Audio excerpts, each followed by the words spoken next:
बंदी छोड़ सतगुरु रामपाल जी महाराज जी की जय हो। परमेश्वर की सभी प्यारी आत्माओं को मुझ पवन दास का सत्साई। आज सभी पुण्यात्माओं का बहुत बहुत आभार और पूर्ण परमेश्वर सतगुरु रामपाल जी महाराज जी के आशीर्वाद से आप सभी पुण्यात्माएं हर बार 8:30 बजे लाइव आ रही हैं और अपने अन्य भगत भाई बहनों को भी जागरूक करने का पुरजोर से काम कर रही हैं। हम सभी सत्सेवक भाई बहनों पे पूर्ण परमेश्वर सतगुरु रामपाल जी महाराज जी की विशेष दया है, उनका विशेष आशीर्वाद है आप और हमारे साथ में। जो परमेश्वर ने इतनी बड़ी दया बख्श रखी है, दाता ने इतनी बड़ी मेहर कर रखी है परमात्मा ने कि सतगुरु प्रगट दिवस 8 सितंबर 2020 के संदेशे आप सभी भगत भाई बहनों के माध्यम से परमात्मा घर घर में पहुंचवा रहा है। और सतगुरुदेव जी की प्रत्येक आत्मा अपने अंतःकरण से ये सोचने पर विवश हो रही है, मजबूर हो रही है कि भाई हम जिन्हें परमात्मा कहते हैं फिर हम उनका जन्मदिन कैसे मना सकते हैं। ये तो सारी भक्ति का ही सत्यानाश हो जाएगा।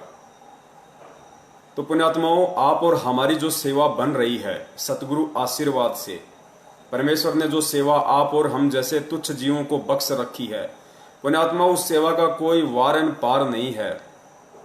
आज वर्तमान है और वर्तमान में भगवान कभी भी अपने भगत को श्रेय नहीं देता है।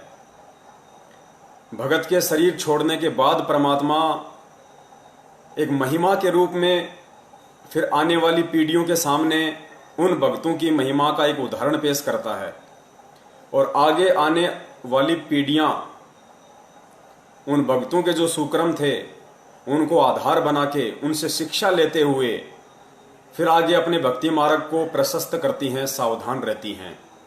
जिस प्रकार 650 साल पहले परमेश्वर कबीर साहिब जी काशी में प्रकट हुए थे, उस समय परमेश्वर ने कितने उदाहरण पेश किए। अर्जुन सर्जुन का उदाहरण पेश किया, उसके बाद परमेश्वर ने मीराबाई जी का भी उदाहरण पेश किया, गणिका माई का उदाहरण पेश किया, परमेश्वर ने सिकंदर लोधी जी का उदाहरण पेश किया, रविदास जी का उदाहरण पेश किया। परमेश्वर ने उस समय उन आत्माओं की जो महिमा थी, उन आत्माओं के माध्यम से परमेश्वर ने जो काम करवाए या स्वयं उन आत्माओं का रूप धारण करके परमेश्वर ने जो जो सुक्रम भक्ति मार्ग में किए, पुण्यात्माओं उस समय तो उन आत्माओं को भनक भी नहीं थी कि हम क्या कर रहे हैं। करने वाले सब कुछ परमेश्वर थे। उस समय उन आत्माओं को भनक नहीं थी, क्योंकि परमेश्वर को इस बात का पता है, वो अंतर्यामी होता है कि जीव जीव होता है और पीव पीव होता है। पीव यानी परमात्मा और जीव एक आत्मा। मालिक को पता था कि यदि इनकी यहां पे महिमा बन जाएगी तो ये जीव कभी भी भ्रमित हो सकता है, भक्ति मार्ग से दूर हो सकता है, इसके मन में मान बढ़ाई उजागर हो सकती है, अहंकार आ सकता है। तो परमेश्वर ने उस समय उन आत्माओं के माध्यम से जो जो सुक्रम किए, उन महिमाओं को उस समय वर्णित नहीं किया, लेकिन आज उन आत्माओं के जाने के बाद आज वही उदाहरण आप और हमारे सामने पेश किए जा रहे हैं। उन आत्माओं को महान बताया जाता है। सतगुरुदेव जी कहते हैं कि नानक जी जैसी पुण्य आत्माएं, धर्मदास जी जैसी पुण्य आत्माएं, रविदास जी जैसी पुण्य आत्माएं, पुण्यात्माओं आज उन आत्माओं को एक उदाहरण के रूप में परमेश्वर आप और हमारे सामने पेश कर रहे हैं।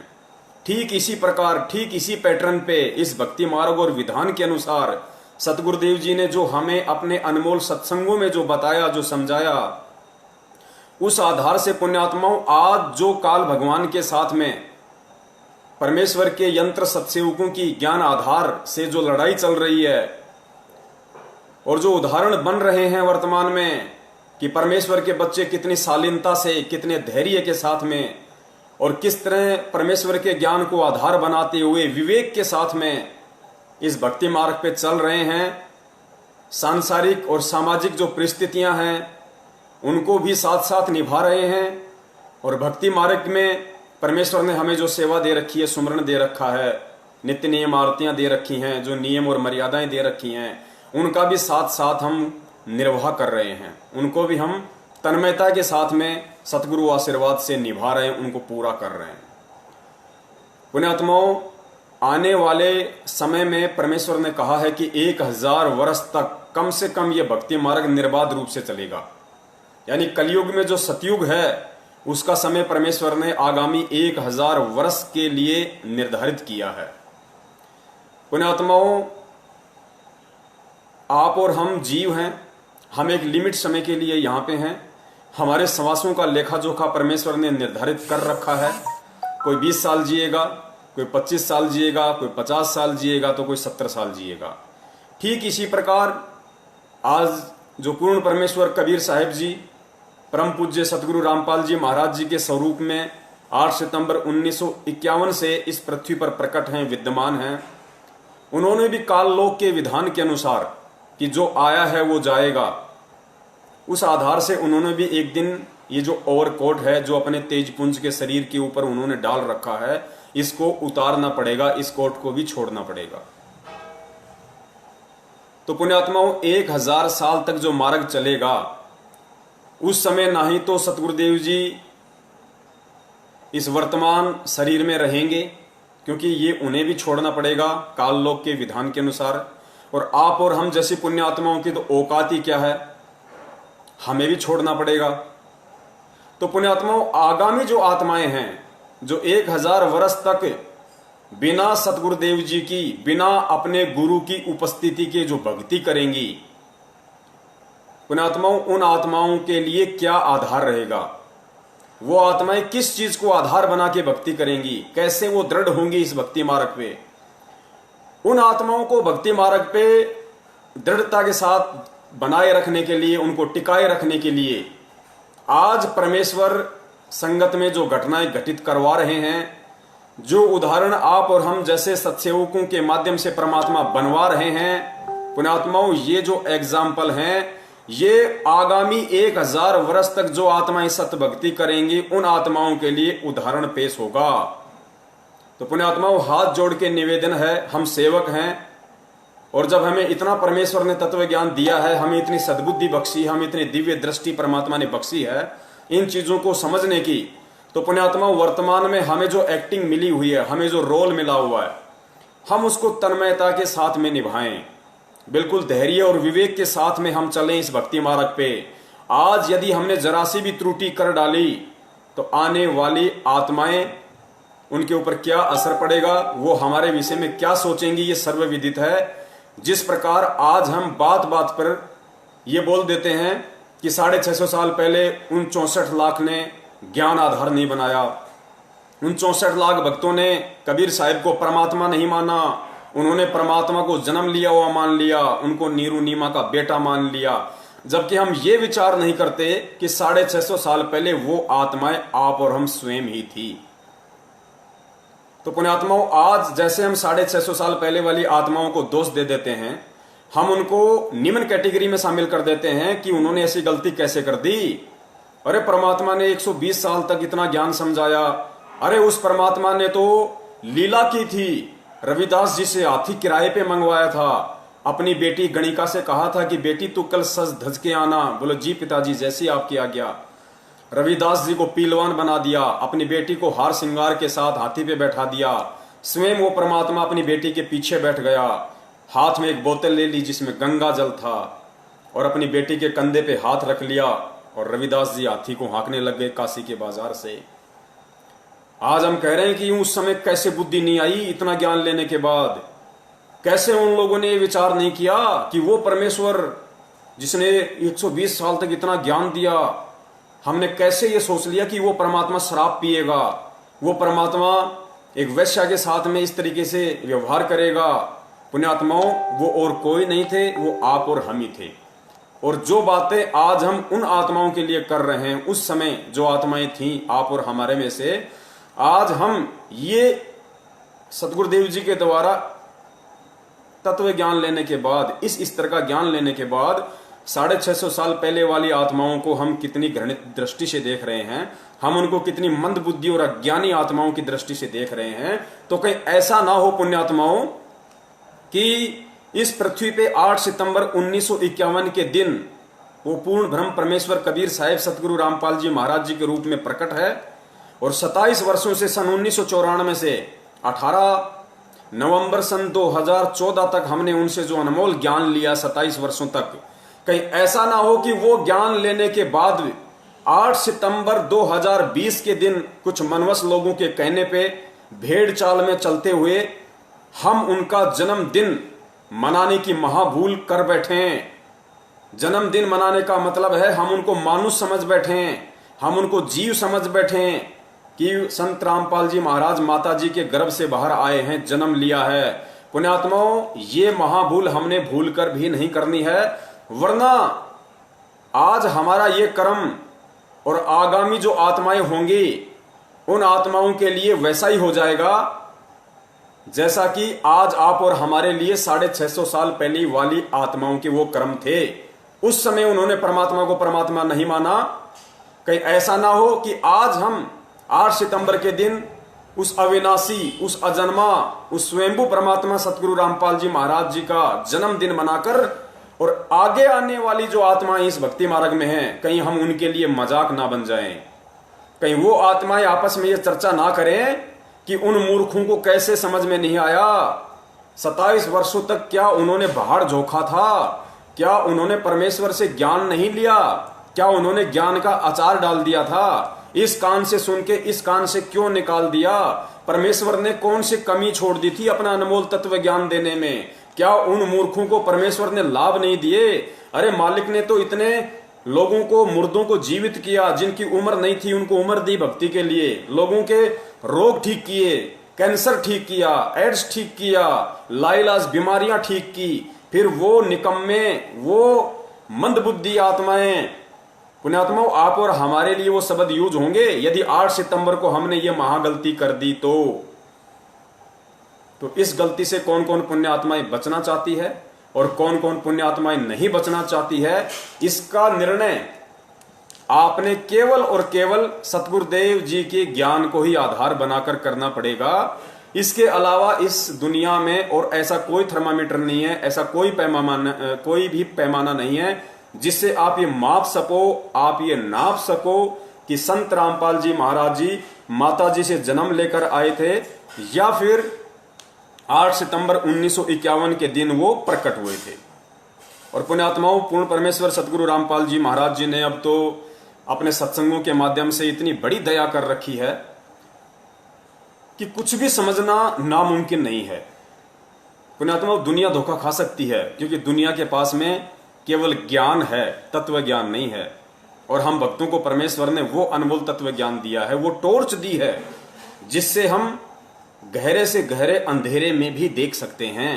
उस तार्किक शक्ति से, इस तत्व ज्ञान आधारित दिव्य दृष्टि से परमेश्वर ने जो दूरदृष्टि हमें दी है, इस ज्ञान आधार से हमें जो आगे का दिखाई दे रहा है।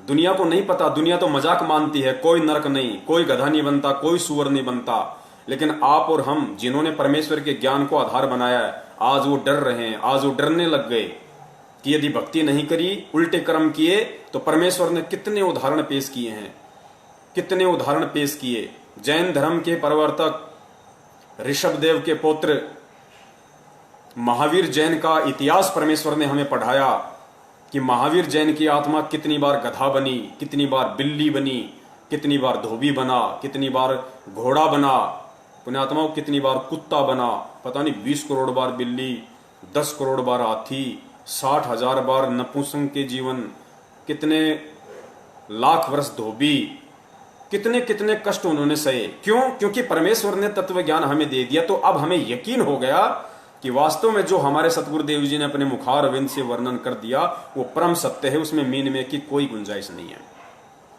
और सत्संगों में तो परमेश्वर ने अपने परमेश्वर होने के इतने उदाहरण पेश कर दिए, ज्ञानी आत्मा को समझने में तनिक भी देर नहीं करनी चाहिए। ऐसा ही एक छोटा सा और सत्संग है परमेश्वर का, वो आप जी सुनिए और मालिक दया करेंगे, बड़ी आसानी से समझ में आएगा। देखो, परमेश्वर पूर्ण संत केवल इशारा करेगा, संकेत करेगा और संकेतों से ही फिर हमने इस चीज को समझना पड़ेगा। तो परमेश्वर दया करें, एक छोटा सा वीडियो क्लिप है मालिक का, परमेश्वर क्या बताना चाह रहा है। परमात्मा ने ये बात कही उस समय जब वो स्वयं आए हुए थे, तो वो अपने से अतिरिक्त बोलते हैं। तो आज दास कह रहा है कि इस दास के अतिरिक्त पूरे विश्व में किसी के पास भी आध्यात्मिक यथार्थ मार्ग नहीं है, पूर्ण मोक्ष मार्ग नहीं है, शास्त्र अनुकूल साधना किसी के पास भी नहीं है। दोबारा सुनना पुण्यात्मा, या चाहे कड़वी लागे चाहे मीठी, बात सच्ची है। अभिमान नहीं, परमेश्वर अपने तत्व ज्ञान समझ अतिरिक्त ही बोलते हैं। सुनना, परमात्मा ने ये बात कही उस समय जब वो स्वयं आए हुए थे, तो अपने से अतिरिक्त बोलते हैं, अपने से अतिरिक्त। तो आज दास कह रहा है कि इस दास के अतिरिक्त पूरे विश्व में किसी के पास भी आध्यात्मिक यथार्थ मार्ग नहीं है। पुण्यात्माओं, पूर्ण परमेश्वर सतगुरु रामपाल जी महाराज जी ने ये जो 20 सेकंड का छोटा सा जो वीडियो आप और हमारे सामने प्रस्तुत किया है, पेश किया है, इसमें कितना बड़ा रहस्य छुपा है। परमेश्वर ने साबित कर दिया कि मैं ही कबीर हूं, मैं ही परमेश्वर हूं। इन्होंने क्या कहा कि परमेश्वर जब भी आते हैं वो अपने से अतिरिक्त ही बोलते हैं। परमेश्वर जब भी आते हैं अपने से अतिरिक्त ही बोलते हैं। और तुरंत सतगुरु रामपाल जी महाराज जी ने क्या बोल दिया कि आज इस दास के अतिरिक्त पूरे विश्व में कोई संत नहीं है जिसके पास मोक्ष मार्ग हो।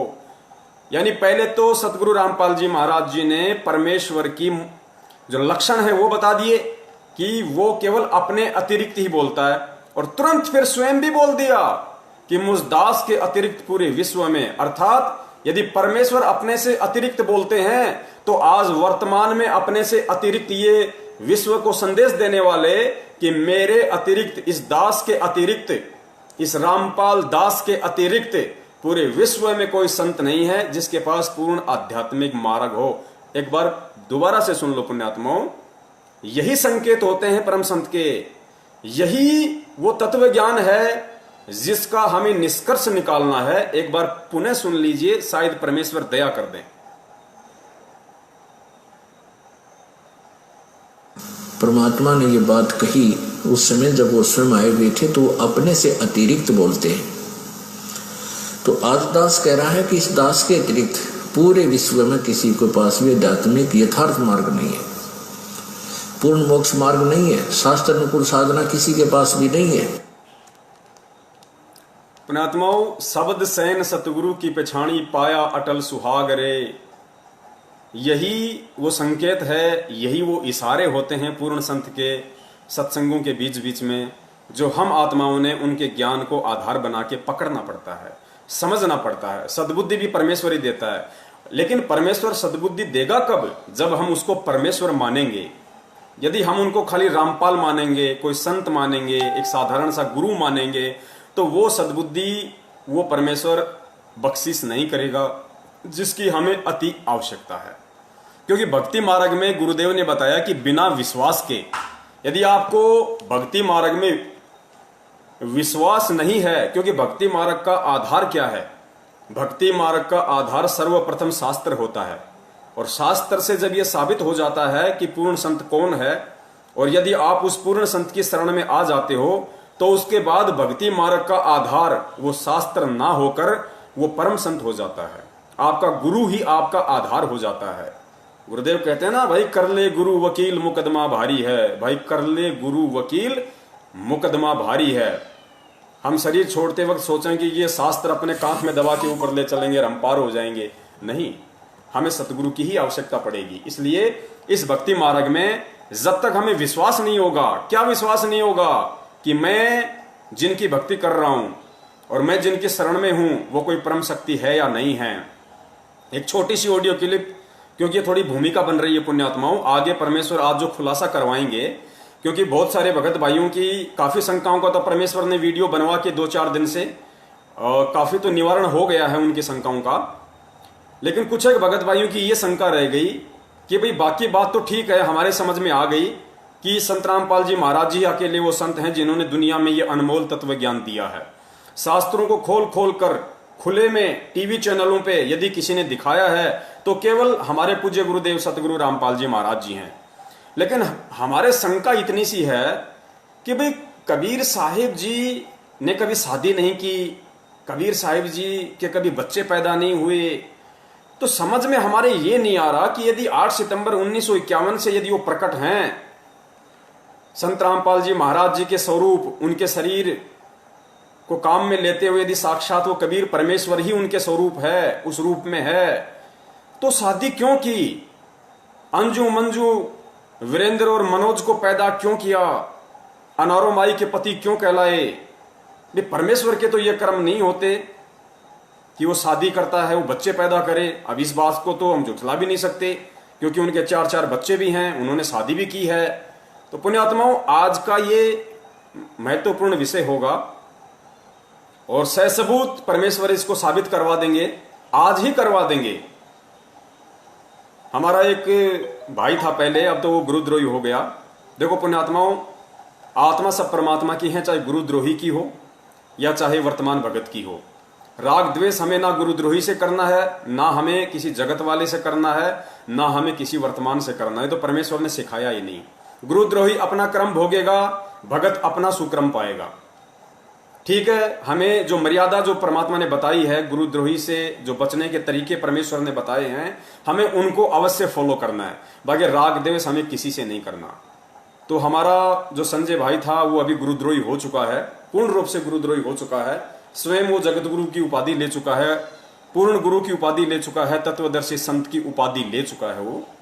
और उसी के जैसी कुछ माड़े संस्कार वाली जो आत्माएं हैं वो उसके पीछे लगी हुई हैं, उसको दंडवत प्रणाम कर रही हैं, उसके लिए 56 भोग लगा रही हैं। वो स्वयं 56 भोग लगाता है, बाकी उसका जो झूठा है वो अन्य भगत खा रहे हैं वहां पे हिमाचल में।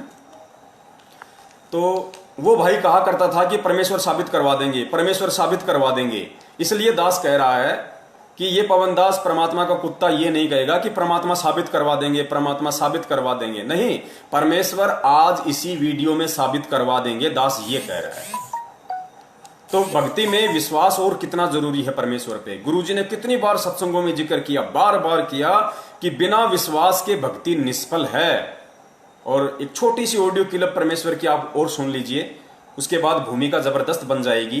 क्योंकि पुण्यात्माओं, जब तक यदि कोई मकान बनाना चाहता है, कोई बिल्डिंग खड़ी करना चाहता है, तो गुरुदेव ने बताया कि फाउंडेशन बहुत स्ट्रांग होना चाहिए, मजबूत होना चाहिए, नींव मजबूत होनी चाहिए।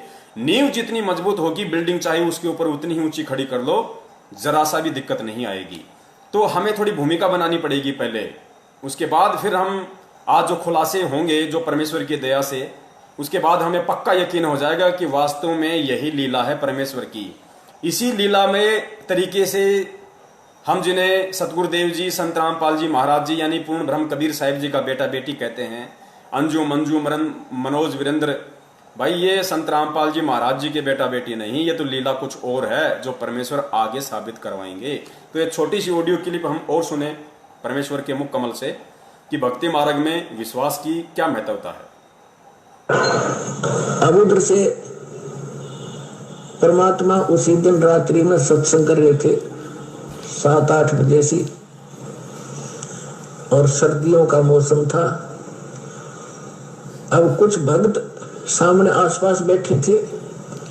एकदम परमात्मा ने क्या किया, ऐसे मुंह पर करनो हाथ फेर कर ऐसे झटका दिया। आसपास के बैठे भक्तां के छिट्टे, पास के बैठे भक्तां के छिट्टे लगे। उन्होंने सोचा भी पसीने कैसे आगे सर्दी में, गुरुजी आपका पसीने आगे? तो प्रभु बोले ना भाई, पसीने को नहीं आए। और क्या था, ये पानी कहाँ से आ गया? कि मेरे भगत का जहाज डूबा था, दामोदर सेठ नहीं था भी, नाम लेकर गया था। कहाँ जी? हाँ जी, उसका जहाज डूबा था भाई। अब वो उसने बचा कर आया हूँ। अब वो भगत सोच रहे थे अब भाई, अब क्योंकि हम भक्ति अवश्य करते हैं लेकिन विश्वास दृढ़ नहीं होता। और परमात्मा कहते हैं कहाँ हो तो हरि नाम से, जब मन में नहीं विश्वास, बिना विश्वास के जो भक्ति करते हैं वो सफल नहीं होते हैं। तो वो कच्चे से थे और मन में उनका न्यू थी, ऐसे ही शब्द गा रहे थे, ज्ञान सुना रहे थे, पसीने आगे होंगे, हमारे सामने बैठे और वहां कैसे समुद्र में जहाज में बचा के आए हैं। वो तो बात कही आई। परमेश्वर कह रहे हैं कि क्या होत हरि नाम बिना, क्या होत हरि नाम से जो मन में ना विश्वास। यानी यदि आपने अपने सतगुरुदेव जी से नाम दीक्षा भी ले ली, क्या होत हरि नाम बिन, गुरु नाम नहीं कहा, हरि नाम। हरि कौन? हमारे पूज्य परमेश्वर। तो क्या होत हरि नाम से जो मन में ना विश्वास। परमेश्वर कहते हैं यदि तुम्हें इतना भी विश्वास नहीं है कि मैं जिसकी भक्ति कर रहा हूं, जिसने मुझे नाम दीक्षा दी है, वो कौन है, वो खाली एक संत है या सारी सृष्टि का रचनहार है, जब तक तुम्हें इतना भी विश्वास नहीं होगा तो उस नाम का कोई यूज नहीं है, चाहे रात दिन उसके रट्टे लगाते रहना। गुरुदेव कहते हैं ठीक है, जैसा करोगे वैसा मिल जाएगा, लेकिन जिस चीज के लिए हम भक्ति कर रहे हैं, जो पापड़ बेल रहे हैं, संघर्ष कर रहे हैं, वो है मोक्ष। मोक्ष नहीं हो पाएगा जब तक हम गुरुदेव पे विश्वास नहीं करेंगे। तो पुण्यात्माओं, ब्लाइंड फेथ की जब जब सतगुरु रामपाल जी महाराज जी बात करते हैं तो ब्लाइंड फेथ के विषय में उन्होंने कहा कि सतगुरु के ऊपर, अपने गुरु के ऊपर, उनके प्रत्येक वचन के ऊपर तुम लोगों ने ब्लाइंड फेथ करना होगा, अंधविश्वास करना होगा। और साथ ही परमेश्वर ने फिर यह भी क्लियर किया कि ब्लाइंड फेथ केवल अपने गुरु के ऊपर ही करना है। जब तुम्हारा गुरु तुम्हें यह साबित कर दे कि मैं ही सच्चा गुरु हूं और मैंने तुम्हें जो मंत्र दिए हैं वो वास्तविक यथार्थ सत्य भक्ति के मंत्र हैं, ये वही मंत्र हैं जो परमेश्वर ने 650 साल पहले आके दिए, जो धर्मदास जी को दिए, मलुक दास जी को दिए, गरीबदास जी को दिए, दादू जी को दिए, नानक जी को दिए, और उन आत्माओं का उद्धार हुआ।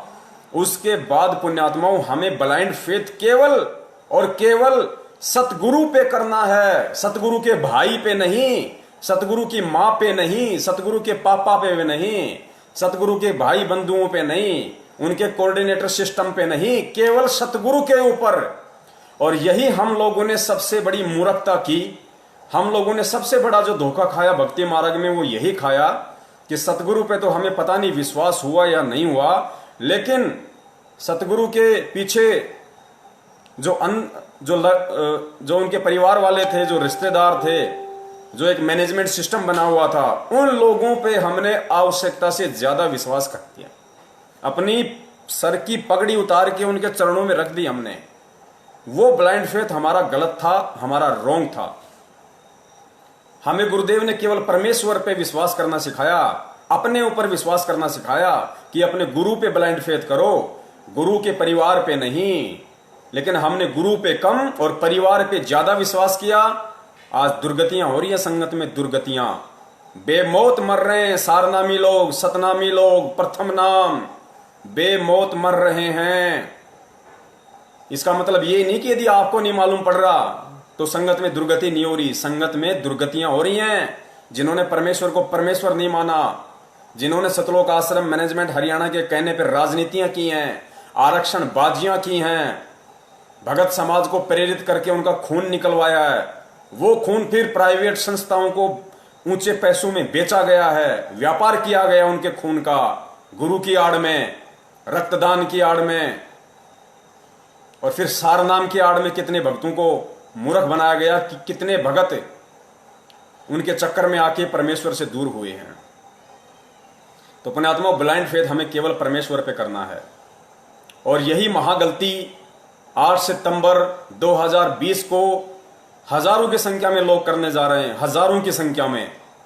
और परमेश्वर बार बार अपने सत्सेवक बच्चों को निमित्त बना रहे हैं कि वो गलतियां करने से मेरे बच्चे बचें। तो पुण्यात्माओं, अब हम आगे बढ़ते हैं। एक छोटा सा वीडियो परम पूज्य सतगुरु रामपाल जी महाराज जी का, उनके मुखारविंद से एक अनमोल वचन। ये वीडियो आप सुनोगे पुण्यात्माओं, आपकी आत्मा गदगद हो जाएगी कि परमेश्वर ने स्पष्ट संकेत दे दिया, खुलकर संकेत दे दिया। इस वीडियो में आप ये ना समझना कि इससे पहले कबीर साहिब जी का प्रकरण चल रहा था और उस आधार से परमात्मा अपने ऊपर लेके कह रहे हैं। नहीं, इस वीडियो में परमेश्वर ने अपने आप को जनाते हुए कि मैं ही कबीर हूं, मैं ही परमात्मा हूं, स्पष्ट रूप से वो नहीं बोल पा रहे अपने विधान के अनुसार, काल भगवान को दिए गए वचन के अनुसार, लेकिन पुण्यात्माओं उन्होंने स्पष्ट बोलने में कोई कमी भी नहीं छोड़ी इस छोटे से वीडियो में, 1.5 मिनट के वीडियो में। और परमेश्वर की जो आत्माएं होंगी वो तुरंत पकड़ जाएंगी इस बात को कि सतगुरु रामपाल जी महाराज जी के रूप में हमारे सामने कौन प्रकट है, कौन उपस्थित है। और 8 सितंबर को हम उनका जन्मदिन मनाकर कितनी बड़ी महाभूल अपने जीवन की करने जा रहे हैं। सुनिए परमेश्वर के मुखारविंद से, एक एक शब्द को ध्यान से सुनना पुण्यात्मा, वो एक एक शब्द को। ये काल का लोक है। और यहाँ क्या हाल है प्राणी का, एक रोटी के लिए सारा जीवन भटका मर जाता है और पूरा नहीं पटता इसका, और उसके साथ साथ फिर 36 टेंशन और ला रखी इसने। तो ये इतना दुखी क्यों कर रहा है आपको? ये इसलिए कर रहा है कि तुम मेरे बच्चे हो, और इसने वहां गलती करी थी और साथ करी थी तुमने। अब आप मुझे बुरे नहीं लगते? जैसे सेब विक्रेता एक सेब बेचनिया सेब रखा टोकरी में, और उसमें 1 2 4 सेब अगर खराब हो जाती है तो उसका कितना दिल दुख है, कितनी कीमती है। लेकिन उन सेबों को, उन ठीक से खराब सेबों को स्वस्थ सेबों में नहीं रख सकता, उसकी मजबूरी है कि वो भी खराब हो जाएंगी। तो तुम खराब सेब होगी थी और तुमको वहां से निकालना मेरी मजबूरी थी ना, तुम औरा न भी बिगाड़ो, इसलिए तुम्हें फेंकना पड़ा कुर्डियों पे। या कुर्डी है, यहाँ सड़ रहे हो। और अब भी मुझे, अब वो एक उदाहरण है, लेकिन आत्मा और सेब में इतना अंतर है कि तुम्हारे अंदर मलिनता आ गई थी, अब यहाँ भट्ट में तुम जल रहे हो। अब तुम्हें ज्ञान देकर और सच्चाई बताकर मैं फिर आपको वापस ले जाना चाहता हूँ, और ऐसा मंत्र दूंगा तुम फिर से उसी स्थिति में आ जाओगे, ऐसे भक्ति युक्त हो जाओगे। पुण्यात्माओं, परम पूज्य परमेश्वर सतगुरु रामपाल जी महाराज जी ने इस छोटे से वीडियो में 3 पॉइंट बोल के सीधे सीधे अपने ऊपर लेकर ये स्पष्ट कर दिया, ये साबित कर दिया कि मैं ही कबीर हूं। शुरुआत में परमेश्वर ने कहा कि तुम मेरे बच्चे हो, जबकि परमेश्वर तो एक आम भगत की भूमिका भी कर रहे हैं, संत की भूमिका भी कर रहे हैं। कई बार सत्संगों में परमेश्वर कहते हैं कि हम सब काल के लोक में आ गए, हम सब इसके ऊपर आसक्त हो गए, हम सब भ्रमित हो गए। और आज स्पष्ट कर रहे हैं कि तुम मेरे बच्चे हो, अपने तरफ इशारा करके। फिर कहते हैं, फिर दूसरा परमेश्वर ने बताया कि सतलोक से तुम्हें निकालना मेरी मजबूरी हो गई। ये नहीं कह रहे कि कबीर जी की मजबूरी हो गई, स्पष्ट बोल गए परमेश्वर कि तुम्हें काल वहां सतलोक से निकालना, तुम्हारे अंदर मलिनता आ गई थी तो तुम्हें निकालना मेरी मजबूरी हो गई। और तीसरी बार कह रहे हैं कि मैं तुम्हें अब वापस लेने के लिए आया हूं। बच्चों, मैं तुम्हें वापस लेने के लिए आया हूं। पुण्यात्माओं, और संकेत होते क्या हैं? संकेत यही तो होते हैं। अब इससे ज्यादा गूढ़ संकेत परमेश्वर देंगे तो हम समझ ही नहीं पाएंगे, क्योंकि हमारी बुद्धि वहां तक काम ही नहीं करेगी। पुण्यात्माओं, हम जीव हैं, जीव, चाहे यहां कोई राष्ट्रपति हो, चाहे प्रधानमंत्री हो, और जीव की सोच, जीव की मेमोरी केवल कुछ MB की है, 1 या 2 MB बड़ी मुश्किल से। यहां का जो बड़े सा बड़ा, जो हम विद्वान समझते हैं, जिसको वैज्ञानिक समझते हैं, साइंटिस्ट समझते हैं, जिसने बड़े से बड़े आविष्कार किए हैं, उसकी बुद्धि केवल कुछ MB की है। और परमेश्वर का ज्ञान है करोड़ों जीबी का। तो सोचो वो कैसे समा सकता है हमारे अंदर? नहीं। इसलिए परमेश्वर उसी तरीके से संकेत करते हैं, उसी तरीके से इशारा करेंगे जो हम समझ सकें, और हमारे लिए उतना ही पर्याप्त है कि वो संकेत समझ के हम निकल ले यहां से।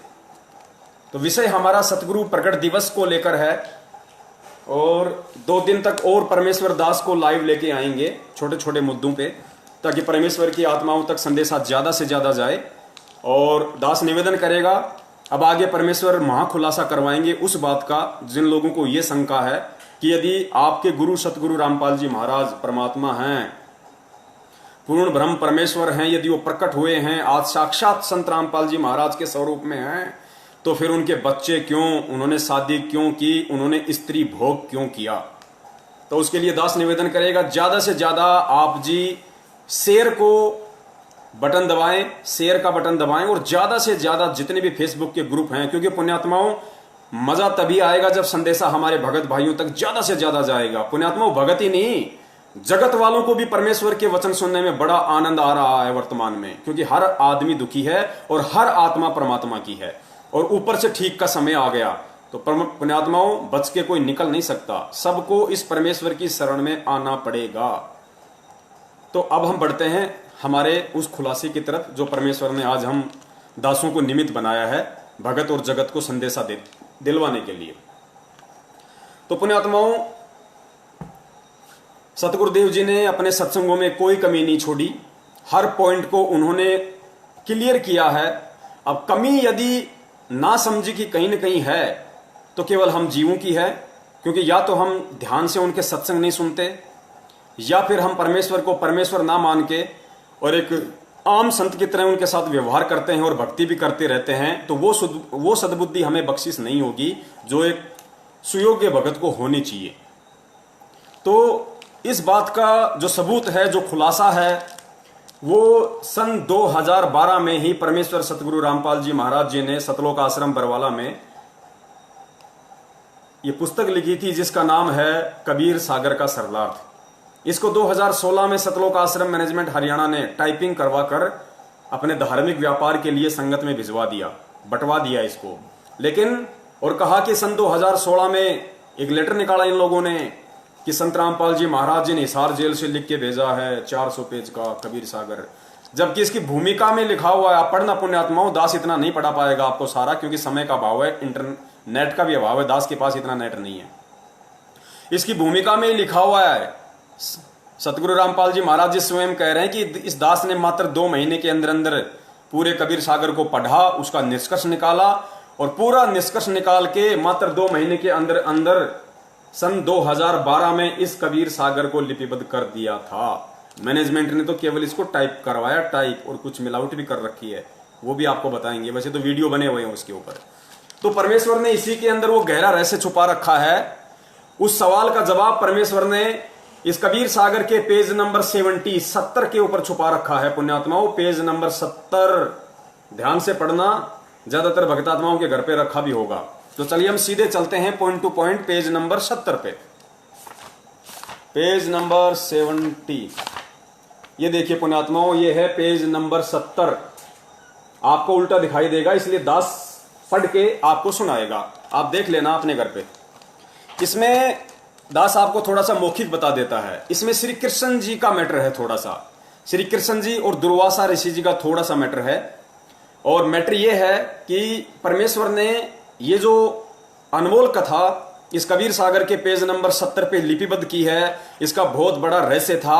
और पुण्यात्मा, जब तक ठीक का समय नहीं आएगा, जब तक किसी भी चीज को बताने का, किसी भी चीज को वायरल करने का ठीक का समय नहीं आएगा, तब तक ना ही तो उस चीज को परमेश्वर बताता है और ना ही उस चीज को बताने के लिए और उस चीज को समझने के लिए अपने किसी भगत को सद्बुद्धि देता है।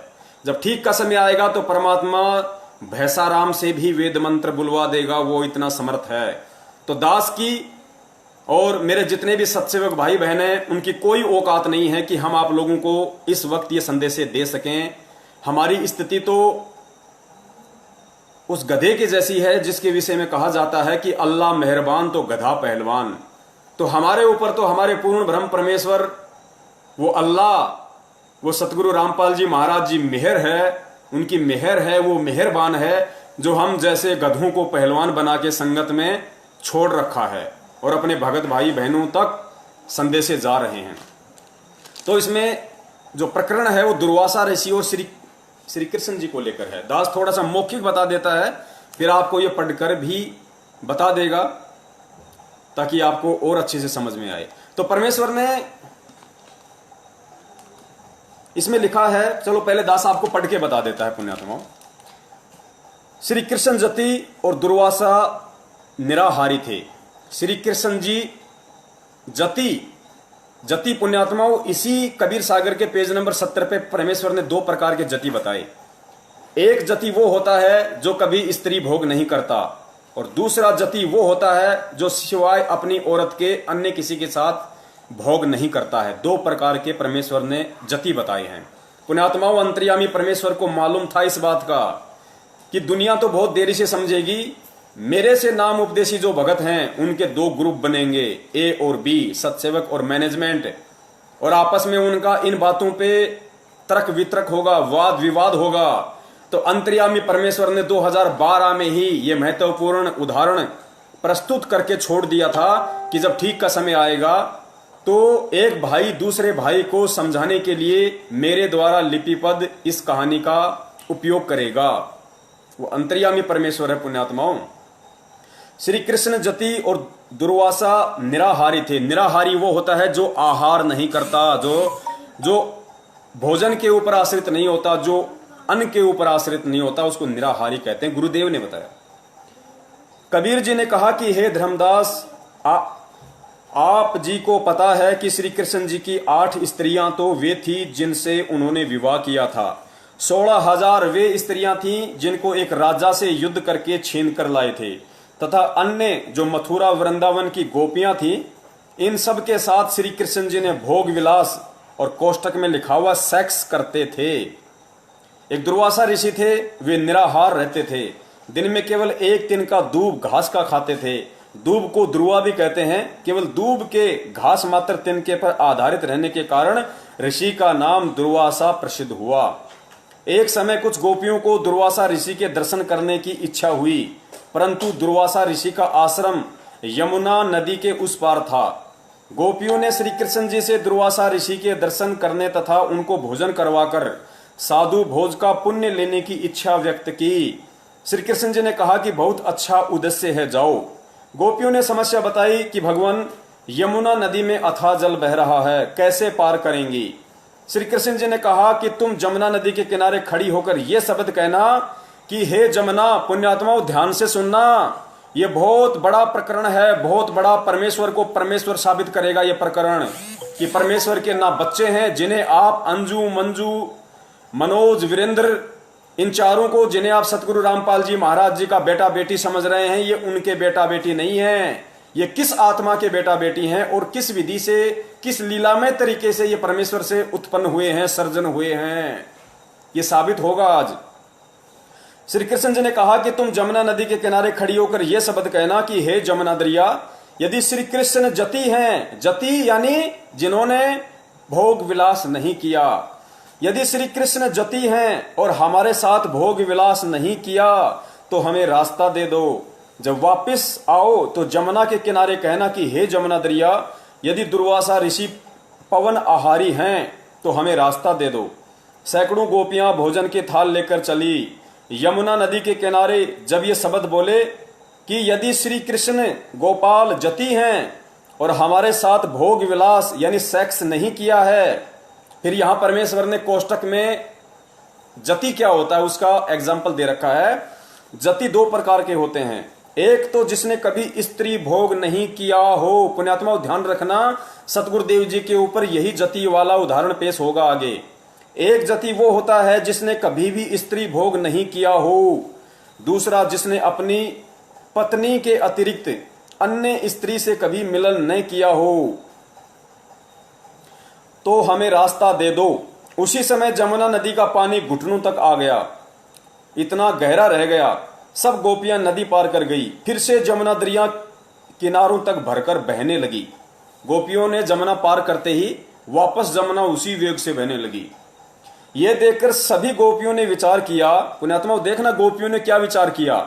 यह देखकर सभी गोपियों ने विचार किया कि श्री कृष्ण जी ने हमारे साथ अनेकों बार विलास किया है, श्री कृष्ण जी ने हमारे साथ अनेकों बार सेक्स किया है, भोग विलास किया है, शारीरिक संबंध बनाए हैं। यह कैसा चमत्कार है। सब गोपियां यह विचार करती हुई दुर्वासा ऋषि के आश्रम में पहुंची। ऋषि दुर्वासा के सामने भोजन का थाल रखकर भोजन खाने की प्रार्थना की। ऋषि ने कहा कि देवियों, मैं आहार नहीं करता, केवल वायु पर या एक तुनका दूब घास का खा लेता हूं। उपस्थित सर्व भक्तों ने यही बताया। तब गोपियों ने कहा कि ऋषि जी, हम बड़ी श्रद्धा के साथ भोजन बनाकर लाई हैं, आप भोग नहीं लगाओगे तो हमारा दिल टूट जाएगा। यह कहकर बार बार विनय करने लगी। तब ऋषि दुर्वासा जी ने सबका भोजन सारा का सारा खा लिया। गोपियों को आश्चर्य भी हुआ और अपने भोजन को खाने से मिलने वाले पुण्य से खुशी भी हुई और अपने गांव को चल पड़ी। यमुना दरिया पर आकर उनको याद आया कि क्या शब्द कहना है। उन्होंने कहा कि हे यमुना दरिया, यदि दुर्वासा जी पवन आहारी हैं, जो केवल वायु पर आधारित हैं, भोजन नहीं करते हैं, यदि दुर्वासा जी पवन आहारी हैं तो हमें रास्ता दे दो। उसी समय जमुना दरिया का पानी घुटनों तक रह गया। सभी गोपियां दरिया पार कर गई। फिर से यमुना दरिया उसी तरह भरकर वेग में बहने लगी। श्री कृष्ण जी ने गोपियों से पूछा, कहो कैसा रहा सफर। सब गोपियां मुस्कुराकर अपने अपने घर चली गई और बोली, आपको सब पता है। संत गरीबदास जी गांव छुड़ानी जिला जजर हरियाणा वाले को परमेश्वर कबीर जी ऐसे ही मिले थे जैसे सेठ धर्मदास जी को मिले थे। उनको भी सतलोक ले जाकर वापस छोड़ा था, उनको भी तत्व ज्ञान बताया था, उनका ज्ञान योग खोला था। संत गरीबदास जी ने अपनी अमृतवाणी में कहा है, पुण्यात्माओं, ये श्री कृष्ण जी की कथा का जिक्र आज से 300 साल पहले बंदी छोड़ गरीबदास जी महाराज जी ने भी अपने सदग्रंथ साहिब में लिपिबद्ध कर दिया था। केवल आज आप और हम इस बिचली पीढ़ी वाली पुण्यात्माओं के लिए, ताकि उनको अपने सतगुरुदेव जी में साक्षात कबीर भगवान के दर्शन हो, उनको अपने गुरु में किसी भी प्रकार का कोई मीन मेख दिखाई ना दें, उनके मन में यह तनिक भी शंका और भ्रम पैदा ना हो, ना कोई कर सके इस दुनिया में कि मेरा गुरु कबीर नहीं है, मेरा गुरु तो साक्षात ही कबीर है। 350 साल पहले गरीबदास जी महाराज जी ने भी सतग्रंथ साहिब में लिपिबद्ध कर दिया। और आज पूर्ण परमेश्वर सतगुरु रामपाल जी महाराज जी ने, जिन्होंने कबीर साहिब जी की भी भूमिका निभाई, आदरणीय गरीबदास जी महाराज जी की भी जिन्होंने भूमिका निभाई, और आज स्वयं साक्षात प्रकट है, उन्होंने भी इस कबीर सागर के सरलार्थ पेज नंबर 70 पे भी इस बात को लिपिबद्ध कर दिया, सिर्फ आप और हम जैसी अंध पुण्यात्माओं की आंखें खोलने के लिए। तो आदरणीय गरीबदास जी महाराज जी ने क्या लिखा है? गरीब कृष्ण गोपी का भोग कर, गरीबदास जी महाराज जी कह रहे हैं कि गरीब कृष्ण गोपी का भोग कर, श्री कृष्ण ने गोपिकाओं का भोग करके, उनके साथ भोग विलास करके, सेक्स करके भी, गरीब श्री कृष्ण गोपी का भोग कर फेर जति कहाया, जाकी गति पाई नहीं ऐसे त्रिभुवन राया। परमेश्वर ने साबित किया है कि श्री कृष्ण जी पुण्यात्माओं एक 3 लोक का एक विभागीय मंत्री भी नहीं कह सकते, क्योंकि जिस रूप में वो सर्जन थे वो श्री कृष्ण जी रूप में सर्जन थे। विभागीय मंत्री उनको श्री विष्णु रूप में कह सकते हैं। श्री कृष्ण जी जो श्री विष्णु जी के अंश अवतार थे, या काल भगवान के भी आप उनको अंश अवतार बोल सकते हैं, क्योंकि उन्हीं की प्रेरणा से ये सब काम होते हैं यहाँ पे काल लोक में। श्री कृष्ण जी ने गोपिकाओं के साथ, पुण्यात्माओं, वृंदावन की गोपिकाएं और उसके अतिरिक्त 16,000 वो औरतें जिनको वो एक राजा से युद्ध कर कर छीन कर लेके आए थे, उसके बाद भी परमेश्वर क्या कह रहे हैं कि गरीब श्री कृष्ण गोपी का भोग कर फेर जति कहाया। वो जति कहाए, जति जाकी गति पाई नहीं ऐसे त्रिभुवन राया। भावार्थ, श्री कृष्ण जी की रुचि स्त्री भोग करने की नहीं थी, यह कोई पूर्व संस्कार था, उनका निर्वाह किया था। श्री कृष्ण जी विद्वान थे, जानबूझकर विलास करना उनका उद्देश्य नहीं था। फिर आगे दुर्वासा ऋषि के विषय में लिखा परमेश्वर ने, ऋषि दुर्वासा तप करे, दुर्वा करे आहार, प्रेम भोज गोपियन का खाया तनिक लनाई वार। दुर्वासा पवन आहारी थे, सब भोजन खाया, श्रद्धालु की श्रद्धा पूर्ण कीनी, ताते भोग लगाया। पुण्यात्माओं, इस कथा से केवल हमें इतना ही सारांश लेना था। इस कथा से परमेश्वर ने यह साबित किया है कि श्री कृष्ण जी जो एक छोटी सी पावर थी, पुण्यात्माओं, परमेश्वर के तो पैर के नाखून के 1,00,000वें हिस्से के बराबर भी श्री कृष्ण जी नहीं है, और ना ही दुर्वासा ऋषि जी थे, क्योंकि ये सब भी उसी परमेश्वर से प्राप्त पावर से अपने सारे काम करते हैं। क्योंकि काल भगवान आप और हमारी भक्ति कमाई से टैक्स लेता है, गुरुदेव ने बताया, उस टैक्स से ही अपना सारा सिस्टम चला रहा है। इन आत्माओं से भक्ति करवा देता है ओम नाम की, इन आत्माओं से किसी जन्म में वो तप करवा देता है, उस तप के बदले फिर उनको इस तरह का जीवन दे देता है, इनकी महिमा बन जाती है। तो श्री कृष्ण जी जो एक छोटी सी पावर थी, पुण्यात्माओं, जब वो 16,000 औरतों के साथ में और वृंदावन की गोपियों के साथ में अनेकों बार भोग विलास करके भी जति कहला सकते हैं, तो फिर हमारे पूज्य परमेश्वर सतगुरु रामपाल जी महाराज जी तो स्वयं साक्षात पूर्ण ब्रह्म कबीर साहिब हैं, फिर वो जति क्यों नहीं कहला सकते? पुण्यात्माओं, श्री कृष्ण जी ने 16,000 औरतों के साथ भोग विलास किया था, गोपियों के साथ भोग विलास किया था, और उनके भोग विलास करने से उनके पुत्र भी उत्पन्न हुए, बेटे बेटियां भी उत्पन्न हुई, उन गोपियों को, उन 16,000 रानियों को पुत्र पुत्रों की भी प्राप्ति हुई। तो ये विचारणीय विषय है कि उन गोपियों की जो संतान थी, उनका बाप कौन कहलाया, उनका पिता कौन कहलाया, बिना भोग बिना सेक्स के वो बच्चे कैसे उत्पन्न हुए। उसके बाद भी आदरणीय गरीबदास जी महाराज जी ने उनको जति की संज्ञा दी है, सिर्फ और सिर्फ इसलिए कि इस कलयुग की बिचली पीढ़ी में जब भगत समाज के सामने ये सवाल खड़ा होगा, ये प्रश्न खड़ा होगा कि संत रामपाल जी महाराज जी ने तो शादी की है, स्त्री भोग किया है, उनके तो बच्चे हुए हैं, फिर वो परमात्मा कैसे हैं? तो उसका जवाब ये श्री कृष्ण जी की कथा है। जब उस पूर्ण परमेश्वर कबीर साहिब का एक अदना सा बच्चा श्री कृष्ण और 16,000 औरतों के साथ में भोग विलास करके जति कहला सकता है, तो पूर्ण परमेश्वर के पास में तो अनेकों तरीके हैं, अनेकों तरीके। पुण्यात्माओं, पूर्ण परमेश्वर कबीर साहिब अनंत कलाओं के भगवान हैं, अनंत कलाओं के भगवान। उन्हें भोग करने की क्या आवश्यकता पुण्यात्माओं? लेकिन लीलावश वो कुछ भी कर लेते हैं। असंभव परमेश्वर के लिए कुछ भी नहीं है पुण्यात्माओं। परमेश्वर तो परमेश्वर होता है, उनके तो ना कोई लिंग होता है, ना कोई योनि होती है। लेकिन 650 साल पहले जब परमेश्वर आए, शिशु रूप में प्रकट हुए, तो उनको भी पुरुष इंद्री थी। क्योंकि मुसलमान भाई जब उनकी खतनी करने के लिए गए, तो परमेश्वर ने एक की जगह 5-5 इंद्री दिखाई उनको, 5-5। तो भगवान के तो इंद्री होती ही नहीं, इंद्री तो जीव के होती है। फिर कबीर साहिब जी की इंद्री क्यों थी? तो पुण्यात्मा इसी लीला को हमें समझना है। हमें इसी उदाहरणों से, इन्हीं बातों से हमें सतगुरु रामपाल जी महाराज जी के ऊपर उन सब एग्जाम्पलों को केंद्रित करना है। गुरुदेव ने क्या कहा था? कल परमेश्वर ने जो वीडियो बनवाया था कि वो जो 9 पेज का जो लेटर आया था हिसार जेल से, भगत ए और भगत बी वाला, उसमें परमेश्वर ने यही तो बताया कि पुण्यात्माओं सारी लीलाएं 650 साल पहले वाली चल रही हैं। तो पुण्यात्माओं किसने भोग किया? जैसे सुदर्शन जी थे, सुदर्शन जी को तो मालूम भी नहीं कि पांडवों की यज्ञ कौन सफल कर रहा है, और परमेश्वर उनका रूप बना के उनकी यज्ञ सफल करके आ गए। तो परमेश्वर है पुण्यात्माओं, उन्हें भोग करने की आवश्यकता नहीं है, ना वो कभी भोग करते हैं, ना उनके गुणों में और लक्षणों में है। इंद्रो माई का किस आत्मा के साथ में पूर्व जन्म का संस्कार था, उस संस्कार का निर्वाह परमेश्वर ने लीलामय तरीके से, पुण्यात्माओं हमें शरीर वरीर दिखाई नहीं देते, हमें इंद्रो माई को अवश्य लगा, क्योंकि जीव को महसूस नहीं होगा ये सब।